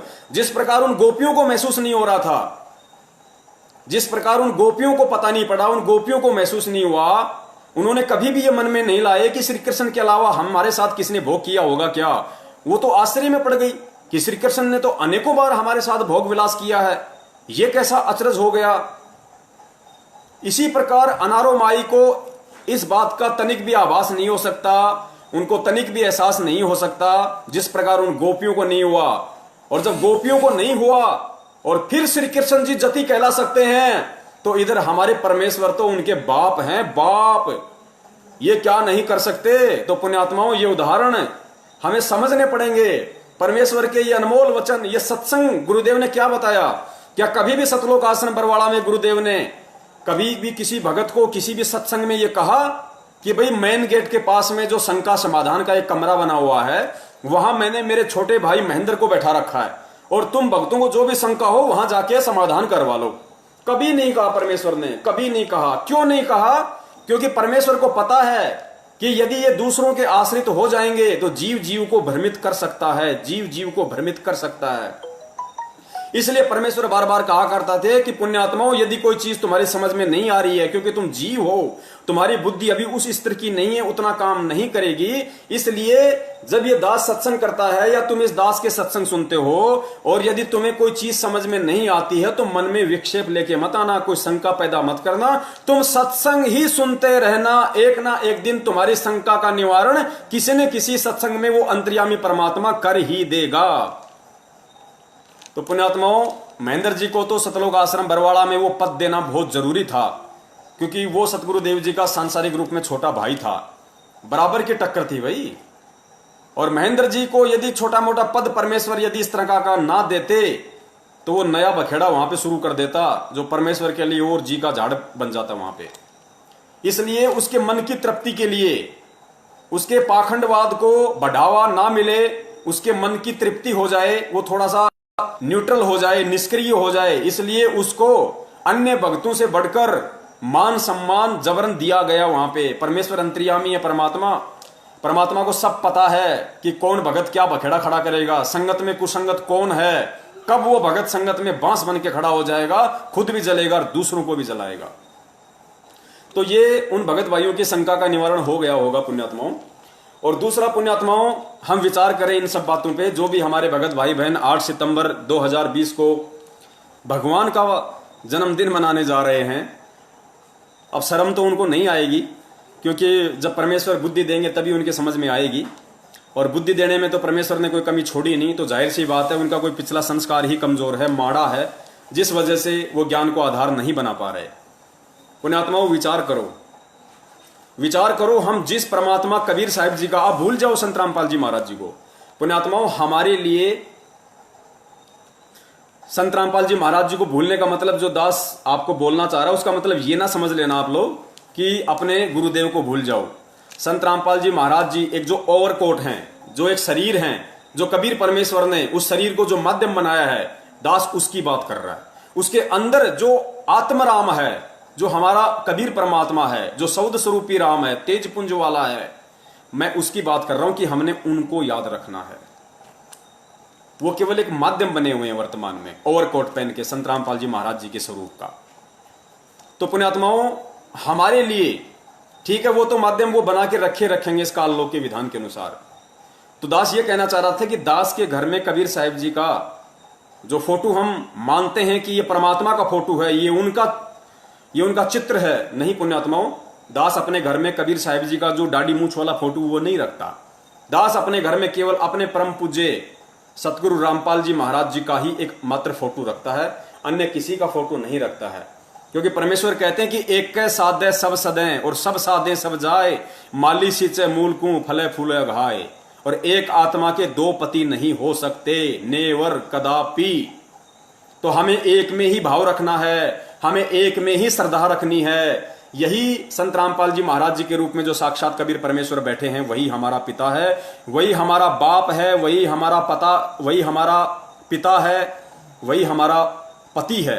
इसके अतिरिक्त हमने अन्य की कोई आस्था रखनी ही नहीं। अरे परमेश्वर के तो असंख्य रूप हैं। एक कबीर साहिब जी की फोटो हम क्यों लगाते हैं? मुनिंद्र ऋषि की लगाओ, करुणामय जी की लगाओ, केशव बंजारे की लगाओ, वो तो समस्त वेद के रूप में भी आए थे, वो तो गरीबदास जी महाराज जी के रूप में भी थे, वो तो ईसा मसीह के रूप में भी बाद में अपनी भगत की महिमा को बनाए रखने के लिए प्रकट हो गए थे। वो तो मंसूर का रूप धारण करके भी शहर में घूम रहे थे, हजारों मंसूर बन के। स्वयं साक्षात वो कबीर परमेश्वरी तो था। तो पुण्यात्माओं, हमने केवल वर्तमान में जिससे हमारा बेड़ा पार होना है। पुण्यात्माओं, जैसे गुरुदेव ने हजारों बार बताया कि भाई जिसको सेव खाने की इच्छा है, जिसको आम की भूख है, उसके सामने एक तो आम का चित्र रख दिया जाए और एक साक्षात आम रख दिया जाए, तो मूर्ख से मूर्ख आदमी भी, मंद बुद्धि से मंद बुद्धि प्राणी भी, जिसको भूख लगी होगी, पुण्यात्माओं, वो चित्र को नहीं उठाएगा, वो देखे भी नहींगा उस चित्र की तरफ। वो तो उस आम को उठाएगा तुरंत और छील छाल के तुरंत खा लेगा अपनी भूख मिटाने के लिए। तो पुण्यात्माओं, आप और हम पुण्यात्माओं को भक्ति की भूख है, भक्ति की भूख, हमें सतलोक जाना है। और हमारा आम, जीता जागता आम वक्त गुरु संत रामपाल जी महाराज जी है, जिससे हमारी वो प्यास मिटेगी, वो भक्ति की भूख मिटेगी। उस चित्र से नहीं मिटेगी। वो चित्र ना आज हमें सत्संग सुना सकता, वो चित्र ना आज हमारी शंकाओं का निवारण कर सकता, वो चित्र ना हमें लाभ दे सकता, वो चित्र ना हमारा कोई मार्ग दर्शन कर सकता, वो चित्र ना हमें कोई आशीर्वाद दे सकता, और ना उस चित्र से हमारा कोई काम सर सकता। तो उस चित्र का हमारे जीवन में क्या यूज? कोई यूज नहीं है। उस चित्र का यूज केवल संत रामपाल जी महाराज जी के लिए था, कबीर को भगवान साबित करने के लिए, आप और हमारे से, जगत वालों से देवी देवताओं की भक्ति छुड़वाने के लिए, हटवाने के लिए। उनकी मजबूरी थी, उनको वो चित्र आधार बनाना था कि परमात्मा कबीर जी हैं जो 650 साल पहले आए थे। उसके अलावा उस चित्र का आप और हमारे जीवन में वर्तमान में कोई महत्व नहीं, कोई औचित्य नहीं है। यदि हमारे जीवन में कोई महत्व है तो केवल कबीर साहिब जी की वास्तविक फोटो जो आज संत रामपाल जी महाराज जी के रूप में वो हैं, उनसे हमारे पाप कटेंगे। परमेश्वर ने कभी नहीं कहा कि भाई वो कबीर जी के फोटो के दर्शन करने से हमारे पाप कर्म कट जाएंगे। नहीं, परमेश्वर क्या कहते हैं? कबीरा दर्शन साधु का, मुख पर बसे सुहाग, दर्श उन्हीं को होते हैं जिनके पूर्ण भाग। और कबीरा दर्शन साधु का, परमात्मा आवे याद, लेखे में वो है गड़ी, बाकी के दिन बर्बाद। साधु दर्शन, साधु की याद, तो साधु बनके आज कौन आया है? कबीरा दर्शन साधु का। तो हमारे लिए साधु कौन है? साधु रूप में कौन आया है? साहिब से सतगुरु भय, सतगुरु से भय साध। वो परमेश्वर ही तो खुद साहिब है। साहिब से वो सतगुरु की भूमिका करता है, और सतगुरु से बनता है फिर साध। और फिर कहते हैं कबीरा दर्शन साधु का, परमात्मा आवे याद, लेखे में वही घड़ी बाकी के दिन बर्बाद। तो हमारे लिए तो जो साधु रूप में सतगुरु रामपाल जी महाराज जी वर्तमान में प्रकट हैं, 8 सितंबर 1951 के दिन भारतवर्ष की इस पवित्र भूमि पे हम सब आत्माओं के आत्म कल्याण के लिए, उद्धार के लिए, चाहे उनकी फोटो हो चाहे वो साक्षात हो, वो आज हमारे लिए महत्व रखती हैं। उनकी फोटो देखने से भी हमारे उतने ही हमारे बल्कि भाग जागृत होंगे, हमारे पुण्य बनेंगे, जितना कि हम उनको साक्षात देखें। क्योंकि फोटो देखेंगे तो भी हमें संत रामपाल जी की ही याद आएगी, हमें उनके वो आशीर्वाद देते हुए हाथ याद आएंगे, उनका वो मुस्कुराता हुआ चेहरा याद आएगा, नाम दीक्षा देते समय उनकी वो परछाई हमारे समक्ष आएगी। तो पुण्यात्माओं, हमें साधु रूप में कबीर साहिब जी जो प्रकट हैं वर्तमान में संत रामपाल जी महाराज जी के रूप में, चाहे वो साक्षात हो चाहे उनकी फोटो हो, वही हमारे लिए पूजनीय है, वही हमारे लिए आदरणीय है, वही हमारे लिए सम्माननीय है। अन्य किसी की फोटो हमारे लिए कोई महत्व नहीं रखती है। उस फोटो का महत्व केवल दुनिया को, कबीर को भगवान साबित करने के लिए संत रामपाल जी महाराज जी के लिए था, आप और हमारे लिए नहीं। क्योंकि आज हमें यह समझ में आ जाना चाहिए कि कबीर जी की फोटो के आधार से कबीर जी को भगवान साबित करने वाला कौन हो सकता है? अरे कबीर को भगवान कौन साबित कर सकता है? कबीर को खुद ही कबीर साबित कर सकता है। अन्य 2 कौड़ी के जीव की औकात नहीं, जिनकी बुद्धि ब्रह्मा विष्णु महेश से ऊपर नहीं है। गीता जी में गुरुदेव ने बताया कि ब्रह्मा विष्णु महेश की पूजा करने वाले को काल भगवान ने 5 गालियां दी हैं कि अर्जुन ये राक्षस प्रवृत्ति के लोग पता नहीं क्या क्या गालियां जो परमेश्वर हमें जो सुनाते हैं कि ये मंद बुद्धि, मनुष्य में नीच, ये मुझे भी भगवान नहीं मानते। काल भगवान कह रहा है कि मुझे भी परमात्मा नहीं मानते। ये ब्रह्मा विष्णु महेश जो तीनों गुण हैं और इनके नीचे जो देवी देवता हैं, उन्हीं को भगवान मान के बैठे हैं। तो पुण्यात्माओं, जिस 21 ब्रह्मांड के जिस प्राणी की बुद्धि काल से ऊपर नहीं है, आप इस 21 ब्रह्मांड में जितने भी बड़े बड़े जो ऋषि मुनि हुए हैं, साधु महात्मा हुए हैं, जो तपस्वी हुए हैं, दुर्वासा जैसे, वशिष्ठ जैसे, वाल्मीकि जैसे, विश्वामित्र जैसे, मार्कंडे जैसे, चुणक जैसे पुण्यात्माओं, परमेश्वर ने कितने उदाहरण बताए। उनकी बुद्धि ओम नाम से ऊपर नहीं गई, काल से ऊपर उनकी बुद्धि नहीं गई कि काल से ऊपर भी कोई भगवान है। तो पुण्यात्माओं, इस कलयुग में, इस पिछली पीढ़ी में, और काल से ऊपर महाकाल जिसको हम अक्षर ब्रह्म कहते हैं, और अक्षर पुरुष से ऊपर पूर्ण ब्रह्म, पार ब्रह्म कबीर साहेब, उसकी जानकारी स्वयं कबीर के अलावा दुनिया को कौन दे सकता है? क्या आज से पहले किसी ने बताया अक्षर पुरुष के बारे में गीता जी में लिखा होने के बाद भी? तो पूर्ण परमेश्वर कबीर साहेब की जानकारी स्वयं कबीर ही आकर दे सकता है। इसलिए गुरुजी बार बार सत्संगों में कहते हैं, इशारा करते हैं कि पुण्यात्माओं, 650 साल पहले परमात्मा ने तत्वदर्शी की भूमिका निभाई थी, सतगुरु की भूमिका निभाई थी। और सतगुरु की भूमिका केवल परमेश्वर ही निभाता है। तत्वदर्शी संत की भूमिका केवल परमात्मा स्वयं ही निभाता है। अपने द्वारा रची गई सृष्टि की सही सही जानकारी वो कबीर साहब स्वयं ही आकर यहां देता है। और आज क्या कह रहे हैं परमेश्वर कि खुलकर कह रहे हैं, सीना ठोक के कह रहे हैं परमेश्वर, मेरे पूज्य गुरुदेव संत रामपाल जी महाराज, कि पुण्यात्माओं, ये कोई अहंकार नहीं, ये कोई बड़ाई नहीं। 10 रुपए के नोट पे यदि ये लिखा होता है कि मैं धारक को 10 रुपए अदा करने का वचन देता हूं, तो उसका अहंकार नहीं है, क्योंकि वो है 10 रुपए का नोट। तो संत रामपाल जी महाराज जी कहते हैं कि पुण्यात्माओं, आज इस 21 ब्रह्मांड में इस रामपाल दास के अलावा कोई तत्वदर्शी संत नहीं है, कोई सतगुरु नहीं है। पुण्यात्माओं, ये जितने भी संत हैं, ये पंथ हैं, चारों शंकराचार्य हैं, मठाधीश हैं, मंडलेश्वर हैं, दुनिया भर के बैठे हैं, गांव गांव में, शहर शहर में, ये भागवत करने वाले, रामायण करने वाले। क्या आज तक किसी ने कहा कि इस पूरे 21 ब्रह्मांड में हमारे अलावा कोई संत नहीं है, कोई भगवान नहीं, कोई तत्वदर्शी नहीं, कोई सतगुरु नहीं? इनकी हिम्मत नहीं कहने की, इनके मुख से नहीं निकल सकता। और पुण्यात्मा विचार कर लेना, ये जितने भी संत महंत हैं, ये सब मां के गर्भ से जन्म लेके आए हैं। इस दुनिया में जितने भी प्राणी हैं, इस 21 ब्रह्मांड में, चलो सबसे पहले हम इस पृथ्वी लोक की बात करते हैं पुण्यात्माओं। इस पृथ्वी लोक पे जितने भी प्राणी हैं, वर्तमान में एक सतगुरु रामपाल जी महाराज जी को छोड़ के, क्योंकि वो स्वयं परमात्मा है, पीव है, उनके अलावा इस पूरी पृथ्वी पे सब के सब जीव हैं।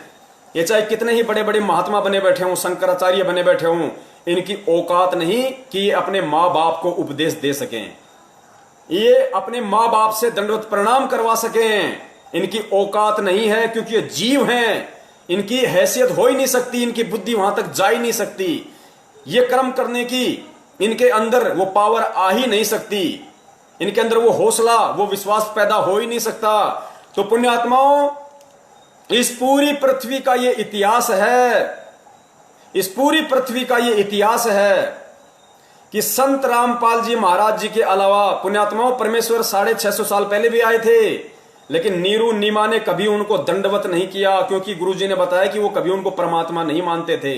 वो जब भी कहा करते थे कि मैं परमात्मा हूं और तुम मेरे बच्चे हो और भक्ति करो, मेरे से नाम लो, तो नीरू नीमा कहते थे हट मारूंगी, भग जा यहां से, बड़ा आया भगवान बनने वाला, हमारा भगवान बनेगा ये।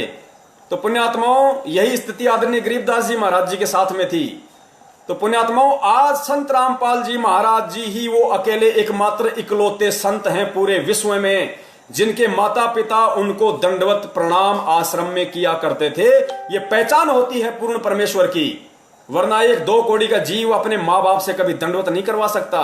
किसी की औकात नहीं है पुण्यात्माओं इस पूरी सकल सृष्टि में। ये औकात केवल उसी की होती है जो स्वयं परमेश्वर होता है, और उस परमेश्वर के आगे ऑटोमेटिक, चाहे माँ बाप हो, चाहे भाई बंधु हो, चाहे कोई कितना ही बड़ा कोई सेठ हो, चाहे महात्मा हो, उनको झुकना ही पड़ता है उस परमेश्वर के आगे। जैसे 5 पांडव और श्री कृष्ण महाभारत के बाद जब वो अश्वमेध यज्ञ कर रहे थे, तो श्री कृष्ण जी तो राजा था, युधिष्ठिर भी राजा था, 5 पांडव राजा के भाई थे, और सुपथ सुदर्शन रूप में एक वाल्मीकि जाति के रूप में परमेश्वर वहां झोपड़ी में वाल्मीकि की जगह, सुपथ की जगह जाके बैठ गए। श्री कृष्ण जी समेत 5 पांडवों ने दंडवत प्रणाम किया, क्योंकि परमेश्वर कहते हैं कि चुंबक के आगे लोहे की औकात नहीं है, उसको नीचा होना ही पड़ता है, उसको झुकना पड़ता ही पड़ता है। तो पुण्यात्माओं, ये एक बहुत जबरदस्त ये प्रमाण है भक्तों के लिए। जगत हो सकता है इस चीज पे यकीन ना करे अभी, क्योंकि पुण्यात्माओं परमेश्वर से जुड़ने का हर आत्मा का संस्कार है। देखो, हमारे परम पूज्य सतगुरुदेव जी 1994 से नाम दीक्षा दे रहे हैं। इस दास ने 12 अप्रैल 2013 को ही नाम दीक्षा क्यों ली? आप जैसे भगत भाइयों ने 2014 में, 2013 में, 2012 में, किसी ने 2000 में, किसी ने 2004 में ही नाम दीक्षा क्यों नहीं ली? 1994 से नाम दीक्षा क्यों नहीं ली? क्योंकि हमें मालूम भी नहीं पड़ा कि पृथ्वी पे कोई परमात्मा भी है क्या, परमात्मा भी होता है क्या, भगवान भी होता है क्या। लेकिन जब हमारा उस परमेश्वर से जुड़ने का संस्कार आया, वो समय आया, वो निश्चित दिन आया, तो हमें भगवान का भी ज्ञान हो गया, हमें सत्संगों की महत्वता भी समझ में आने लगी, हमें भगवान की जानकारी भी हो गई, और भगवान ने किसी न किसी को निमित्त बना के, चाहे टीवी के माध्यम से, चाहे पुस्तक के माध्यम से, चाहे किसी सत्संग के माध्यम से, चाहे किसी भाई बहन के माध्यम से, किसी को भी निमित्त बनाया उस परमेश्वर ने, और अपनी शरण में ले लिया, खींच लिया। क्यों? क्योंकि हमारा समय आ गया था, वो ठीक का समय आ गया था। तो पुण्यात्माओं, ठीक के समय के बिना कुछ भी नहीं घटित होगा यहां पे। तो हो सकता है उन जगत वाले भाई बहनों को जो देख रहे होंगे, हो सकता है उनको ये बातें पल्ले ना पड़ रही हों। वैसे तो आत्मा वो भी परमात्मा की हैं, समझ में तो उनके भी थोड़ा थोड़ा अवश्य आ रहा होगा, लेकिन फिर भी उनको अच्छी तरीके से समझ में जब आएगा जब वो परमेश्वर के सत्संग सुनना शुरू कर देंगी। यूट्यूब पे संत रामपाल जी महाराज जी के सत्संग आप वहां पे सर्च कीजिए, उनके नाम से ढेरों सत्संग आ जाएंगे। आप जी सुनिए वहां पे कुछ दिन, और परमेश्वर दया करेंगे, फिर आप जी के समझ में आने लग जाएगा कि हम कहां जी रहे हैं। तो पुण्यात्माओं, दूसरी बात ये जो दास कहना चाह रहा था, और लगता है मोबाइल की बैटरी जाने वाली है, तो परमेश्वर दया करें, पहले लगा लेते हैं, अपन वो गलती ना करें जो गलती परमात्मा ने पहले करवाई थी। परमात्मा ने नहीं करवाई, दासों से हो गई, मुंह से निकल गया, लग गया। और पुण्यात्मा, इसके अलावा जो एग्जाम्पल जो दास देने जा रहा है सतगुरुदेव जी की सत प्रेरणा से, उनके आशीर्वाद से, उसको जरा गौर से सुनना, और रात को जब सोओ तो सोने से पहले 5 मिनट उस पर विचार करना। देखो, सत्सेवक भाई बहनों को तो विचार करने की आवश्यकता नहीं है, क्योंकि परमेश्वर कहते हैं कि जो जिसके आश्रित हो जाता है उसका तो फिर बाढ़ भी बांका नहीं होता, वो तो फिर चद्दर तान के सो जाता है। परमेश्वर ने क्या बताया? परमेश्वर ने मीन का उदाहरण दिया, फिश का, मछली का।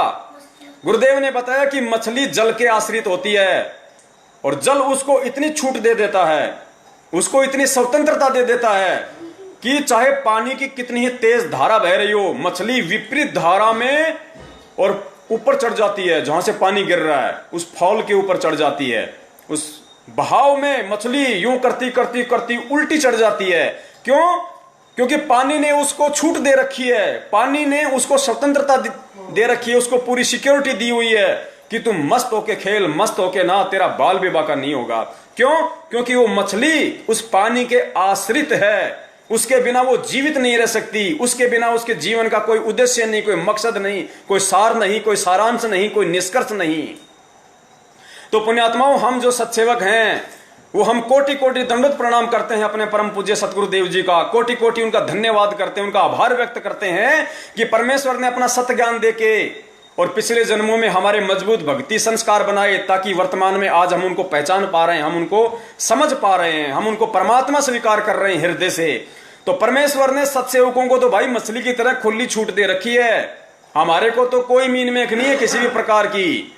और फिर गुरुदेव ने क्या बताया कि हाथी कितना बड़ा होता है, जब पानी की तेज धार आती है तो हाथी भी बह जाते हैं, मगरमच्छ भी बह जाता है।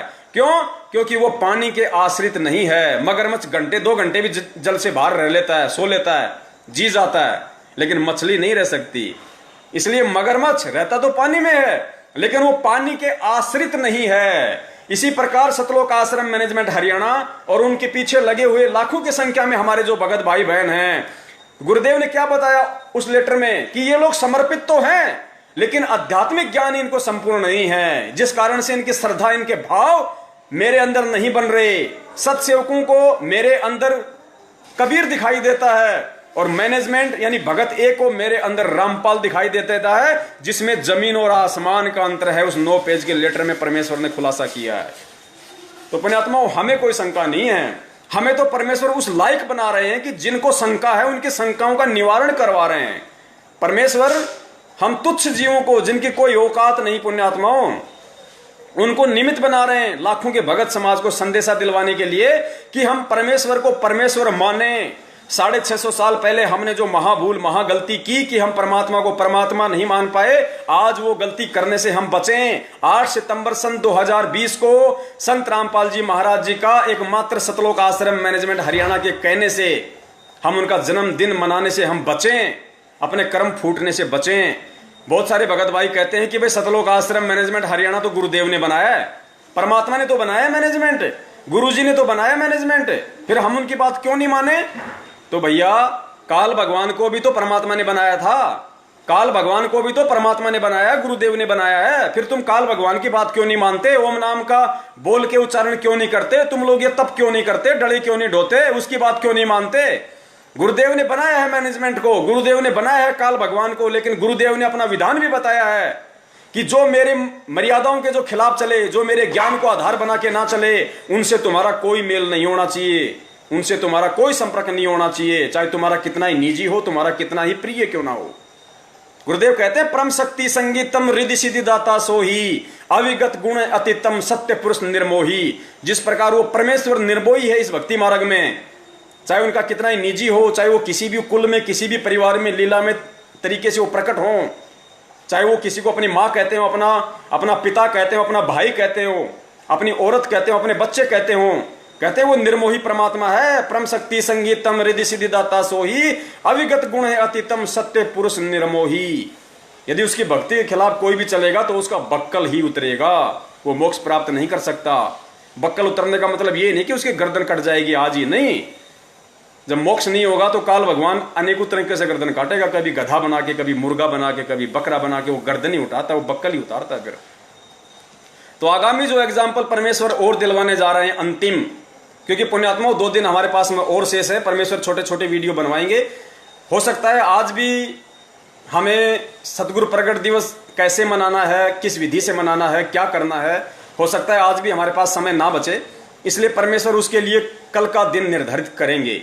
उससे पहले एक छोटा सा संदेशा परमात्मा दिलवा देते हैं, ताकि हमें यकीन हो कि वास्तव में 8 सितंबर 1951 के दिन पूर्ण ब्रह्म परमेश्वर वो कबीर साहब सतगुरु रामपाल जी महाराज जी के स्वरूप में जन्म लेकर नहीं, बल्कि प्रकट हुए हैं। प्रकट पुण्यात्माओं, काल भगवान, हम सब उनको अच्छी तरीके से जानते हैं, हमारा ही बड़ा भाई है।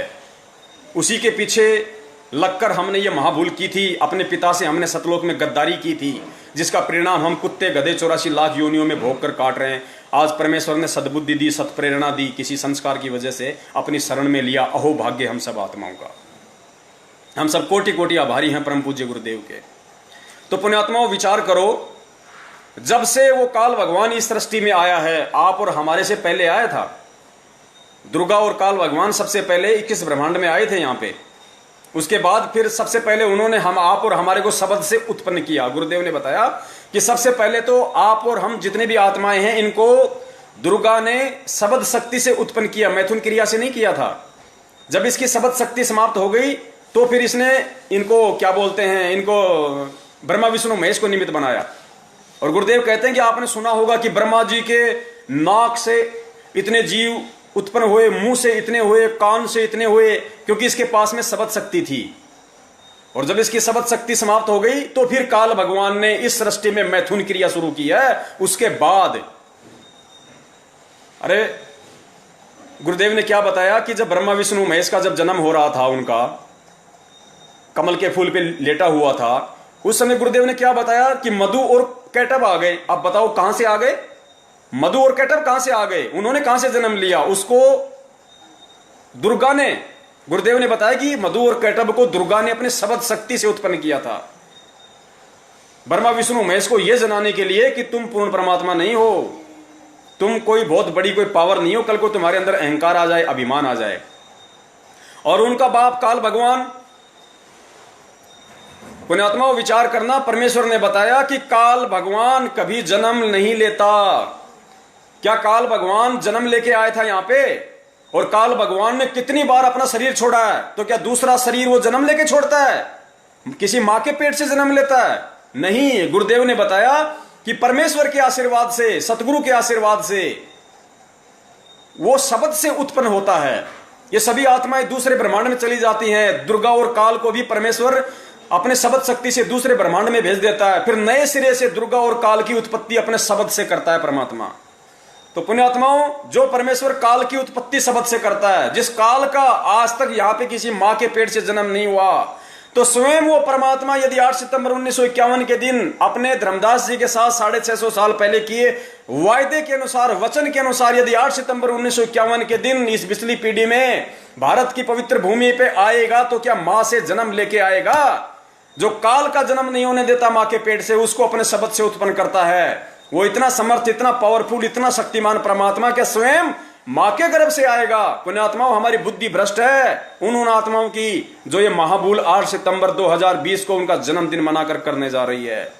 पुण्यात्माओं, बच लेना, अगर बचना हो तो। ये संदेश से परमेश्वर आप लोगों को स्पेशल दिलवा रहे हैं। अपने कुत्तों को स्पेशल तरीके से परमात्मा निमित्त बना रहा है। ये सौभाग्य नहीं मिलता। दास बार बार कहता है कि एक बाल पे 2 छक्के, और जीवन में 2 मौके किसी परम सौभाग्यशाली व्यक्ति को मिलते हैं, आम व्यक्ति को नहीं मिलते। पुण्यात्माओं, विचार कर लेना इन सब बातों पे। 4 दिन से परमात्मा कुत्ते की तरह भगवा रहे हैं अपने दासों को। सिर्फ तुम्हें एक पवन दास दिखाई दे रहा है यूट्यूब पे, फेसबुक पे, व्हाट्सएप पे। नहीं, इस पवन दास की बिल्कुल भी औकात नहीं है।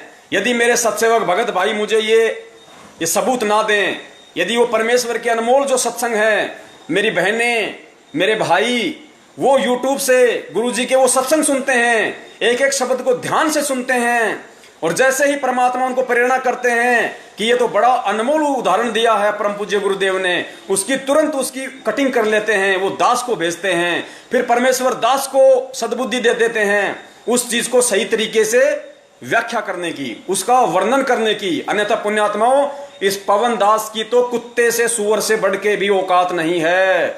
मेरे रिश्तेदार भी सुन रहे हैं इस वीडियो को, मेरे भाई बंधु भी सुन रहे हैं, मेरे गांव वाले भी सुन रहे हैं, सब सुन रहे हैं पुण्यात्माओं। और इस दास की औकात नहीं है तो नहीं है भाई। मुझे रिश्तेदार नहीं चाहिए, मुझे भाई बंधु नहीं चाहिए, मुझे वो बहनें नहीं चाहिए जो परमेश्वर के मार्ग में नहीं आ पा रही बार बार संदेशा देने के बाद भी। मुझे वो जीजा साली नहीं चाहिए जो बार बार संदेशा दिलवाने के बाद भी भगवान को नहीं समझ पा रही, नहीं आ रही। मुझे वो गांव वालों की कोई जरूरत नहीं है। मुझे जो परमेश्वर पृथ्वी पे आया हुआ है, उनको संदेशा भी चला गया, फिर भी वो मालिक के शरण में नहीं आ रहे। तो पुण्यात्माओं, इस दास की एक कुत्ते से बढ़ के औकात नहीं है। यदि मेरे भगत भाई बहन, सत्सेवक भगत भाई बहन, यदि मुझे वो सबूत उपलब्ध ना करवाएं तो इसमें किसी का कोई श्रेय नहीं है पुण्यात्माओं। और यदि श्रेय है तो सबसे बड़ा श्रेय केवल परम पूज्य सतगुरु रामपाल जी महाराज जी का है। और उसके बाद यदि किसी का श्रेय है तो मेरे सत्सेवक भगत भाई बहनों का है, और तीसरे नंबर पे इस कुत्ते का है। जो उनके बिना ये एक जुबान भी नहीं निकाल सकता यहां पे, यदि वो सबूत वो भाई बहन मुझे उपलब्ध ना करवाएं तो पुण्यात्माओं परमेश्वर दया करें। आज के लिए इतना ही काफी। कल यदि परमात्मा दास को निमित्त बनाएंगे तो जरूर दास कल भी लाइव आएगा कुछ नई शंकाओं के साथ में और उनके समाधान को लेके, क्योंकि 2 दिन हमारे पास में है। परमेश्वर दया करेंगे कल हम इस बात पे चर्चा करेंगे कि भाई कैसे और किस विधि से हम परमेश्वर का प्रकट दिवस मनाएं, क्योंकि सतलोक आश्रम मैनेजमेंट हरियाणा वालों ने तो कई पाबंदियां लगा दी हैं। पुण्यात्माओं, हम जानवर नहीं हैं, हम गधे नहीं हैं। जिनको गधा बनना है ये ज्ञान लेके, जिनको जानवर बनना है वो बने। हमें डंडे के जोर से नहीं चलना कि हमें कोई छड़ी दिखाएगा तब हम इधर मुड़ेंगे, कोई छड़ी दिखाएगा तो इधर मुड़ेंगे, नहीं। डंडे के बल पे, डंडे के डर से वो चलते हैं जो गधे होते हैं, जो जानवर होते हैं, जो मूर्ख प्राणी होते हैं। और वो लोग भूमिका निभा रहे हैं उस डंडे के इशारे से चलने की, जो सतलोक आश्रम मैनेजमेंट हरियाणा के पीछे लगे हुए हैं। अरे विचार करो पुण्यात्माओं, गुरु जी तुम्हें आदेशों का गुलाम नहीं बनाना चाहता। गुरु कभी नहीं चाहता कि मेरा बेटा, मेरा बच्चा मेरे आदेशों का गुलाम बने। गुरु का सबसे बड़ा आदेश उसका सत्संग है। तुम सुबह सुबह नित्य नियम करते हो, उसमें सारे आदेश ही तो हैं गुरुदेव के। अभी जो लॉकडाउन चल रहा था, कुछ लोगों को इन्होंने जिंद में, रोहतक वगैरह में कहां पे भंडारा करवा दिया और आदेश दे दिया कि कोई भी उनको इस तरीके से भंडारा नहीं करवाएगा, गुरुदेव का आदेश है, हमें करवाना है। अरे क्यों, काहे का आदेश है गुरुदेव का? अरे गुरुदेव तो रोज आदेश देते हैं भाई, नित्य नियम में। कहे कबीर पुकार के दोए बात लख ले, एक साहिब की बंदगी और भूखों को कछु दे। और लॉकडाउन में पुण्य आत्माएं, वो मजदूर, वो भूखे तो मर रहे थे बेचारे, और तुम लोगों ने आदेश निकाल दिया कि मैनेजमेंट के अलावा, सतलोक आश्रम मैनेजमेंट ने भिवानी आश्रम के अलावा उनको कोई भोजन नहीं कराएगा। कोई भी संगत वाला बिना सतलोक आश्रम के आदेश के, उनके उस पीले पर्चे के कोई भी किसी को भोजन नहीं कराएगा, कोई किसी को नहीं ठहराएगा। क्यों? तुम्हारे बाप के गुलाम है क्या? तुम्हारा बाप तो काल है, हम काल के गुलाम नहीं भाई, हम तो परमेश्वर के गुलाम हैं। और परमेश्वर का गुलाम वो होता है जो उनके सत्संगों का गुलाम होता है, उनके ज्ञान का गुलाम होता है। तो परमेश्वर हमें ज्ञान आधारी आत्मा बनाने आए हैं भैया। 4 युग हो गए, ये धर्म के ठेकेदार हमको ऐसे ही तो मूर्ख बनाते आ रहे थे बिना ज्ञान के, और हम मूर्ख बनते रहे। उन्होंने काशी में करोत लगा दी, पहले रखे 10 रुपए, फिर रखे 50 रुपए की, स्पेशल आदेश आ गया भगवान का है। तो तुम लोगों ने क्या यही तो बबंडर खड़ा कर रखा संगत में।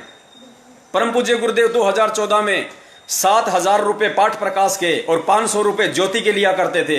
तुम लोगों ने बढ़ा बढ़ा के क्या कर दिया, उस करोत की जगह तुमने 10 से 50 कर दिए, 7,000 से तुमने 11,000 किए, 11 से तुमने 15 किए।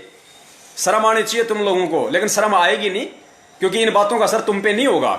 हमें पता है इन सब बातों का। सतलोक आश्रम मैनेजमेंट हरियाणा पे, नामदान केंद्र वालों पे और कोऑर्डिनेटरों पे ना तो मुझ पवन दास की किसी बात का कोई असर होगा और ना ही सतगुरुदेव जी के किसी सत्संग का कोई असर होगा। क्यों नहीं होगा? ठीक उसी तरह नहीं होगा जिस प्रकार सतगुरु रामपाल जी महाराज जी के संदेशों का अन्य नकली धर्म गुरुओं पे नहीं हो रहा, शंकराचार्यों पे नहीं हो रहा। गुरुदेव को भी इस बात का अच्छे से पता है कि उन पे कोई असर नहीं होगा, क्योंकि वो तो मान बढ़ाई में धस चुके हैं, उन पे नहीं होगा। लेकिन उनके पीछे जो भोली आत्माएं लगी हुई हैं, जो करोड़ों की लाखों की संख्या में जो बेचारा भोला भगत समाज है, वो मेरी बातों पे विचार करेंगे, मंथन करेंगे। तो हमें पता है कि ये मैनेजमेंट वाले, ये कोऑर्डिनेटर, ये सतलोक आश्रम मैनेजमेंट, उनका परिवार सतगुरुदेव जी का, इन पे असर नहीं होगा। इनको तो हम जहर दिखाई दे रहे हैं। अब बहुत सारे जो मैनेजमेंट वाले देख रहे हैं, वो तो ये देख रहे हैं कि पवन दास अगर इस मोबाइल से बाहर निकल जाए तो अभी इसकी घेटी दबा दें, अभी इसकी गर्दन दबा दें इसकी। हमें पता है बड़े भैया, परमात्मा को भी लोगों ने इसी तरीके से मारने की कोशिश की, साजिशें रची कि रामपाल कभी एक बार अगर अकेला आश्रम से बाहर मिल जाए ना तो उसके पंख भी नहीं मिलेंगे। लेकिन वो जानते नहीं कि वो बिना पंखों वाला, भाई बिना पंखों वाला। एक छोटा सा, चलो पुण्यात्माओं, दास नहीं सुनाएगा जो चुटकुला, क्योंकि अब समय नहीं है इतना। परमेश्वर फिर दया करेंगे, अपने कुत्ते पे निमित्त बनाएंगे तो फिर आएंगे। कल वैसे आना ही है, परमेश्वर दया करेंगे। और ये जो वीडियो है, इस वीडियो को आप लोग ज्यादा से ज्यादा शेयर करें। हमें शेयर कोई मान बढ़ाई के लिए नहीं करना, हमें शेयर अपने आप को कोई सुप्रीम जताने के लिए नहीं करना, क्योंकि हम गधे हैं। अल्लाह मेहरबान तो गधा पहलवान। इस मैसेज को ज्यादा से ज्यादा वायरल केवल हमें इसीलिए करना है कि 8 सितंबर 2020 को संत रामपाल जी महाराज जी को मानो समझकर, उनको इंद्रो माई से जन्म लिया हुआ मानकर जानकर हमारे वो भोले भगत भाई बहन जो सतलोक आश्रम मैनेजमेंट हरियाणा के पीछे लगे हुए हैं, भेड़ चाल में चल रहे हैं, एक दूसरे की पूंछ पकड़ के अंधे होके चल रहे हैं, वो समझें, वो विचार करें, वो मंथन करें कि हम क्या गलती करने जा रहे हैं। पुण्यात्माओं, हिसार की छोटी जेल में बैठे, हिसार की छोटी जेल में बैठकर और आप और हम जो 21 ब्रह्मांड रूपी इस बड़ी जेल में बैठे हैं ना, हम कैदियों की रहनी करनी देख रहा है वो परमात्मा। उस परमात्मा के लिए कोई कैद नहीं है, कोई कर्म लागू नहीं होता, भगवान पे कोई कर्म लागू नहीं होता। हम सुबह सुबह नित्य नियम में पढ़ते हैं ना कि काल कर्म लागे नहीं, ऐसी कुछ वाणी है परमात्मा की। उस परमेश्वर पे काल के कोई कर्म लागू नहीं है। पुण्यात्मा, विचार करना, इस लोक के नियम भी केवल इंसानों पे लागू हैं। अगर मैंने किसी का मर्डर कर दिया, आपने किसी का मर्डर कर दिया, तो पुण्यात्मा पुलिस पकड़ के 2 मिनट में कोर्ट में हाजिर कर देगी, रिमांड होगा वो अलग। और यदि 2 सांड आपस में लड़ रहे हैं और बीच में कोई आदमी आ गया और सींग उसको लग गया, वो मर गया, तो उस सांड को कोई जज के सामने प्रस्तुत नहीं करता, कोई पुलिस पकड़ के उसको लेके नहीं जाती कि साहब इसने तो उस आदमी, उसको रामचंद्र को मार दिया इसने।